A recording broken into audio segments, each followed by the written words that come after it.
Well, hi again, everybody, and welcome to another episode of 100 Yards of Football. I'm Harper LaBelle. Our producer and engineer is Logan Landers.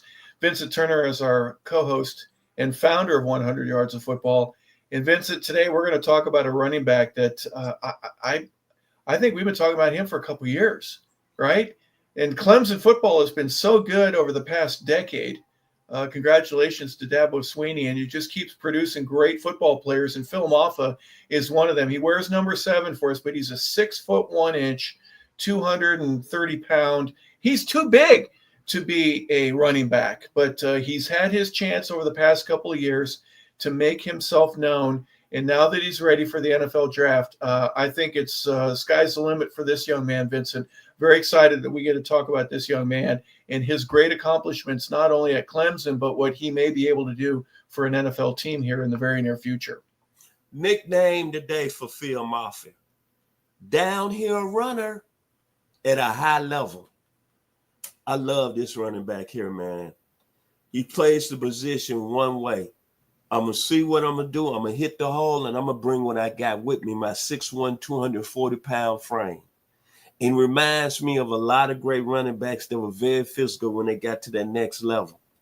Reggie Cobb out of Tennessee, James Joseph, who went to Auburn, Charles the Great Alexander that went to LSU, my man who I saw playing high school out of my neighborhood that went with the Green Bay Packers. Luckily, I haven't mentioned the 901 today, Memphis State University. You just did.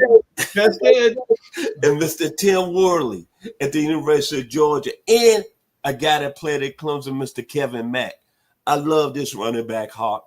I love his style, and I love how he plays the game. He's going to play it physical 100%. Back to you, Hawk. Yeah, 230, give or take, or 240. He's right there where he goes from a small-waisted guy to a big-waisted guy. But he's small, right? Big legs, powerful.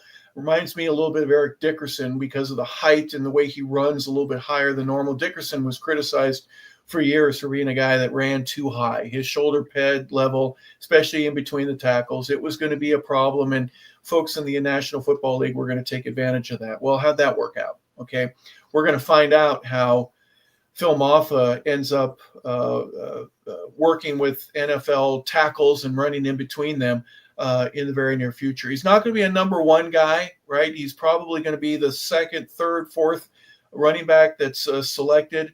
But he'll probably be a day 2 guy. At least that's what we're projecting. But let's look at some of the particulars here. Out of Loganville, Georgia, again, his height 6'1". He's wearing number 7 there for the Clemson Tigers. In 2023, he had 197 carries for 965 yards. So, Vincent, he was averaging 5.4 yards per carry. He had 13 touchdowns that year, averaging about 5.1 yards per reception. He had 21 in 2023. Also had 21 receptions in 2024. The amount of yards went down just a little bit, but no touchdowns out of the backfield. So he was a dump-off guy exclusively. But once or twice a ball game, he was going to be that guy. He was going to try to get you that first down. So that'll be something that I don't know if I'm a scout right now. I don't know. I'm not certain. I got to see him in a bowl game. I got to see him do something a little bit different. I got to wait till training camp before I figure out, could this guy be a 4th receiver? I'm not putting him in the slot, but can he run around, be linebacker, and can I go to him and try to get an extra 8, 10, 12 yards out of him? That's what we don't know. We're going to find out, though, very quickly. But in 2024, Vincent, 216 carries for the Tigers, 1,115 yards. He had 8 touchdowns. He averaged 5.2 yards per carry.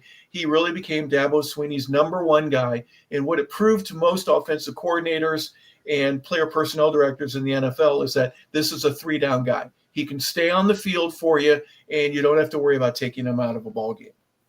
What I like about him most of all as a running back, the patience he has in getting to the hole, the vision, as I just mentioned. And he's very versatile. We all know about that. But just his physical style. He's a guy that if you think you're going to tackle him with your arms and you're not going to bring that wood to him, you got another thing coming, because he's a guy that's going to go boom and keep it moving if you don't wrap up. If you want to look at a game that he was really showed you that he was NFL quality, even though Clemson lost this football game to Louisville this past season, 30 rushes for 171 yards. And as you said, Hop, 5 yards to carry that game. But in that football game, he kept Clemson in that game because he kept moving the chains. Back to you, Hawk. He's a big physical between the tackles guy. He's said some people have said that he's evasive in terms of that space in tight spaces. He's hard to tackle, but yet one of the things that is a detriment against him is that he doesn't have great game breaking speed. So he's not evasive when it comes to open field or big plays. So that's kind of a critique that you may have to take one way or another, folks. Sometimes there's a critique that says his hip flexion is too tight. We've talked about that on other shows. So I just want to make sure, for clarity's sake, he's excellent in between the tackles. Why wouldn't he be outside the tackles? Well, the only thing that is really holding him back is that game break speed.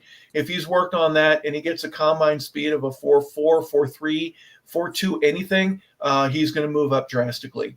But because of his height, because of his weight, more of a Derrick Henry guy, but he's not as big as Derrick is. There are very few people that are. But similar to it, just a little miniature version at 6'1", 240 compared to what Derrick is.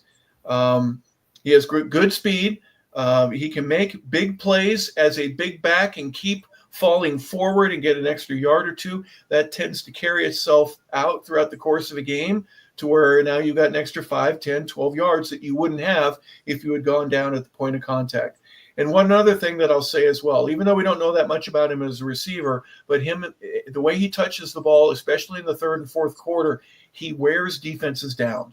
That's one of the things that I think is very impressive, that he's in good enough shape to where he makes contact and more contact. And by the end of the third or early in the fourth quarter, those linebackers and safeties don't want to tackle him the same way. So he can get an extra few yards out of that. That's an absolute positive. One of the negatives would be his pass pro. We don't know how well he blocks right now. Tends to drop his head down a little bit in some cases, and he hits with the shoulder instead of his hands. That can be easily corrected, Vincent. Those are things that, as opposed to game break speed, those are technique issues that shouldn't be a problem once he gets into training camp. My final words about Phil Mafah, I always go in and look at the game film. Your actions speak louder. 50 career games, 2,807 yards, 5 yards to carry, which is quality above average, and 28 career touchdowns. The gentleman knows how to get into the end zone. As we say, he's got a big nose for the goal line. Back to you, Mr. Harper LaBelle. Yeah, and he's had to share time with a number of other great backs that Clemson has had over the years. And in some respects, look at that as a positive.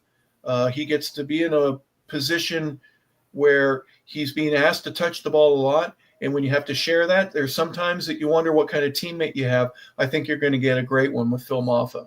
And a guy that also has fresher legs because he split time with some of the other good players that have been a part of what the Clemson Tigers have put out there from a pro perspective. Very good team that he's been a part of. He's been well coached, and I think that carries over into his National Football League career. And we wish him the best as he gets himself ready for it. So Phil Mafah wears number 7 there for the Clemson Tigers, a running back. He's 6'1", 235, 240 pounds, but he should be a day 2 prospect that will be making one team a heck of a lot better and more productive in their run game. So for Vincent Turner, for Logan Landers, I'm Harper LaBelle saying thank you for tuning in to our Draft Prospect Show here on 100 Yards of Football. Have a great rest of your day, everybody.